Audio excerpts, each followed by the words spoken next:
다 같이 찬송가 23장 부르면서 수요일 예배를 시작하겠습니다.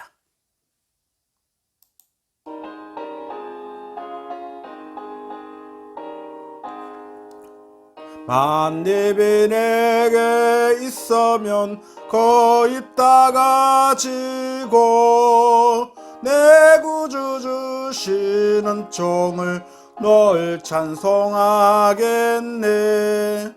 내 은혜로신 하나님 날 도와주시고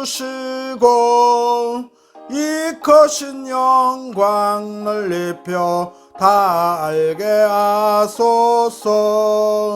내 주의 귀한 이름이 날 위로하시고 이기에 엄마 같으니 참이락되도다. 내 죄의 권세 깨뜨려 거결박 푸시고 이 추한 마음을 비로소 고청케 하셨네. 아멘. 오늘 우리에게 주시는 하나님의 말씀은 시편 100편 1절에서 5절에 있는 말씀입니다. 제가 봉독해 드리겠습니다. 온 땅이여 여호와께 즐거운 찬송을 부를지어다. 기쁨으로 여호와를 섬기며 노래하면서 그의 앞에 나아갈지어다. 여호와가 우리 하나님이신 줄 너희는 알지어다. 그는 우리를 지으신 이요 우리는 그의 것이니 그의 백성이요 그의 기르시는 양이로다. 감사함으로 그의 문에 들어가며 찬송함으로 그의 궁정에 들어가서 그에게 감사하며 그의 이름을 송축할지어다. 여호와는 선하시니 그의 인자하심이 영원하고 그의 성실하심이 대대에 이르리로다. 아멘. 이것은 살아계신 하나님의 말씀이십니다. 오늘은 본문의 말씀을 가지고 감사한 만큼 인생은 행복해집니다 라는 제목으로 함께 은혜를 나누고자 합니다. 행복은 감사와 정비례한다고 합니다. 헬라의 철학자 아리스토텔레스는 행복은 감사하는 사람의 것이다 라고 말을 하였습니다. 감사는 행복의 문을 여는 열쇠입니다. 감사는 행복의 종을 울리게 합니다. 결국 행복은 감사한 사람들에게 흘러 들어가게 되어 있는 것입니다. 결국 물질도 감사하는 사람에게 흘러 들어갑니다. 건강도, 명예도, 인정도 감사한 사람들에게 이렇게 흘러 들어가는 것입니다. 하나님은 이렇게 말씀하셨습니다. 범사에 감사하라. 이는 그리스도 예수 안에서 너희를 향하신 하나님의 뜻이니라. 감사하는 것이 바로 하나님의 뜻이라고 가르쳐 주고 계십니다. 잘 될 때나 잘 못 될 때나, 아플 때나 건강할 때나, 성공할 때나 실패할 때나 항상 하나님 앞에 감사하라고 하는 말씀입니다. 감사는 해도 되고 안 해도 되는 것이 아니라 하나님의 명령이기 때문에 하나님을 아버지로 섬기는 사람은 의도적으로 해야 한다는 것입니다. 감사하지 않으면 하나님 앞에서 우리는 죄인인 것입니다.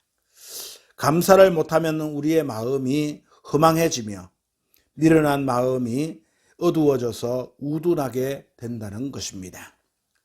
로마서 1장 21절 말씀에 보면은 하나님을 알되 하나님을 영화롭게 아니하며 감사하지도 아니하고 오히려 그 생각이 허망하여지며 미련한 마음이 어두워졌나니 22절에는 스스로 지혜 있다 하나 어리석게 되었다라고 말씀을 합니다. 이렇게 감사를 하지 않게 되면은 우리의 생각이 허망하게 되고 미련한 마음이 어두워지게 되고 지혜롭다고 하지만은 어리석은 사람이 되고 마는 것입니다. 감사하지 않으면 자신이 손해를 보게 되는 것입니다. 늘 불평하고 원망을 하면서 사는 사람들을 한번 보십시오. 그들은 잘 되지 않습니다.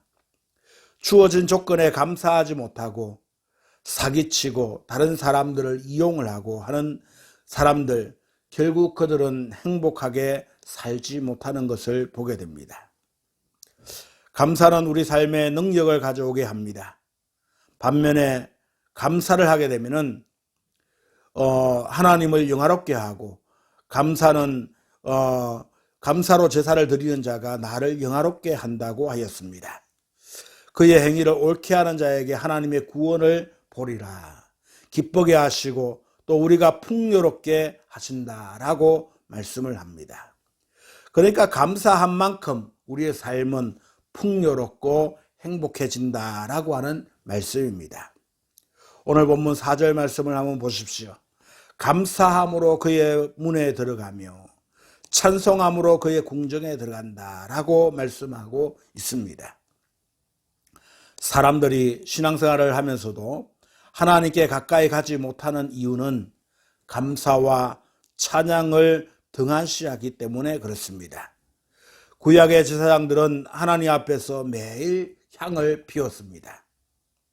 이 향은 계시록 5장 8절 이하에 의하게 되면은 기도와 찬양이다 라고 말씀을 하고 있습니다. 또한 히브리서 13장 15절에는 우리는 예수로 말미암아 항상 찬송의 제사를 하나님께 드리자라고 말씀을 하고 있습니다. 우리가 찬양을 할 때에 하나님께서 우리의 찬양 가운데 거하시는 것입니다. 시편 22편 3절 말씀에 보니까 이스라엘의 찬송 중에 계시는 주여 주는 거룩하시도다 라고 말씀을 합니다. 하나님께서 우리의 찬송을 보좌로 삼고 그 가운데 임재하신다 하는 말씀입니다. 오늘 본문 2절은 기쁨으로 여호와를 섬기며 노래하면서 그 앞에 나아갈지어다 라고 말씀을 합니다.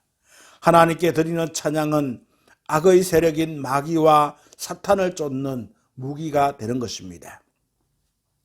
성경에 보면은 이스라엘의 초대 왕이었던 사울이 악령에 잡혀서 고통을 당하고 있을 때에 다윗이 수금을 타기를 시작을 하자 이 악령이 떠났다라고 사무엘상 16장 23절은 말씀을 하고 있습니다. 하나님을 찬미하는 수금에 악령이 견디지 못하였다라는 것입니다.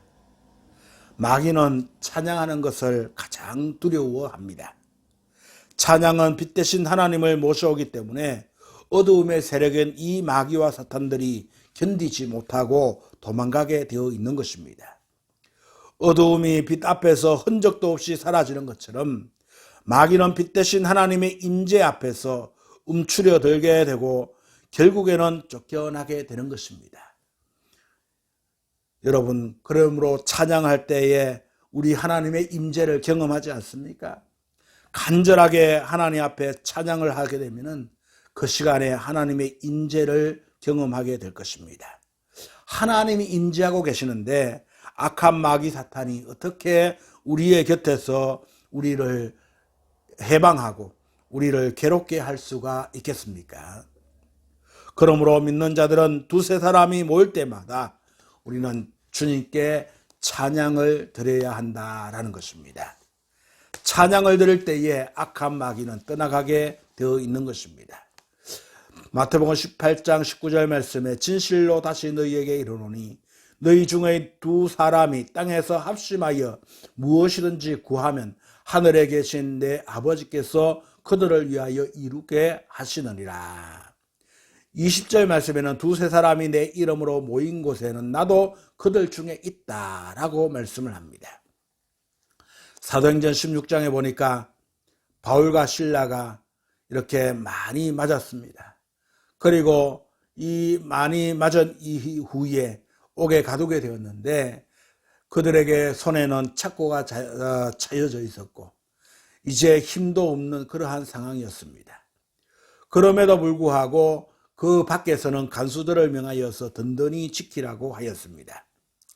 그러나 이 바울과 실라 두 사람은 옥에 갇힌 채로 두 손과 두 발에 착고가 이렇게 채인 채로 한밤중에 하나님을 찬송하였습니다.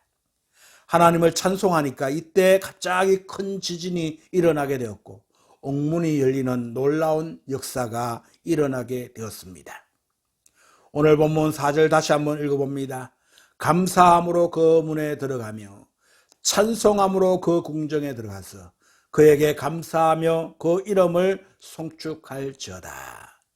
5절 그 대저 여호와는 선하시니 그 인자하심이 영원하고 그 성실하심이 대대에 미치리로다. 찬양은 고난 중에 있는 자에게 하나님의 역사를 가져오는 통로가 되는 것입니다. 사람들은 대개 고난이 오게 되면 불평하고 원망을 하지 않습니까? 그러나 불평과 원망을 하면 할수록 사탄은 그 불평과 원망을 통하여서 들어오게 되고 그리고 그 고통이 더욱더 가중해지는 것을 우리는 경험하였을 것입니다. 우리는 그래서 고난 중에라도 찬송하는 것을 잊지 말아야 하는 것입니다. 구약에 보게 되면은 이 유다의 여호사밧 왕은 모압과 암몬과 마온 이 연합군의 공격으로 나라의 운명이 풍전등하의 위기에 처하게 되었습니다. 이때 많은 사람들은 어려울 때에 주변 국가의 도움을 구하지만은 이 여호사밧 왕은 주변 국가의 도움을 구하지 아니하고 오히려 하나님 앞에 찬송을 하였다라는 것입니다. 거룩한 성가대를 조직해서 적군이 쳐들어오는 골짜기 언덕 위에 올라가서 일제히 찬송을 불렀던 것입니다.